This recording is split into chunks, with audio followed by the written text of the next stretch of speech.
ఈరోజు జ్యోతిరావు పూలే గారి వర్ధంతి సందర్భంగా ఇక్కడ మనం అందరూ కలుసుకొని మనము ఘనంగా నివాళులు అర్పిస్తున్నాం.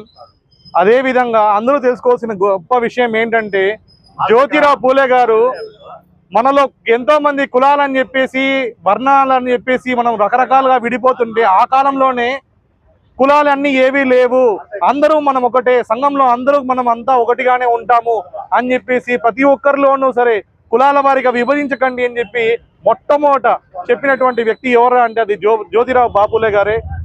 వారి భార్య అందరికీ కూడా బాల్యంలో ఉన్నటువంటి పాఠశాల ఇక్కడ కానీ అమ్మాయిలందరూ కూడా చదువుకోవాలి, అబ్బాయిలు మాత్రమే కాదు అమ్మాయిలకు కూడా తగిన ప్రాధాన్యత కల్పించాలి అని చెప్పేసి వాళ్ళు గొప్పగా ఆలోచించి ఆ కాలంలోనే గొప్పగా ఆలోచించి ప్రతి ఒక్కరికి అందరూ సమానమే అని చెప్పినటువంటి గొప్పలు. కాబట్టి వాళ్ళందరూ కూడా శాశ్వతంగా మన మైండ్లో ఎప్పటికీ ఉండుకోవాలి, మనం ఎప్పుడూ గుర్తుపెట్టుకోవాలి. వాళ్ళకి జీవితాంతం మనం రుణపడి ఉంటాము. ఈరోజు మనం కులాలు ఏవీ లేకుండా మనం ఇంత స్వచ్ఛందంగా ఉన్నాము అంటే అది అప్పట్లో వాళ్ళు చేసినటువంటి అందరికీ ఉపన్యాసాలు ఇచ్చి అందరికీ చెప్పినటువంటి గొప్ప ఉద్దేశము. జోహార్ జ్యోతిరావు పూలే.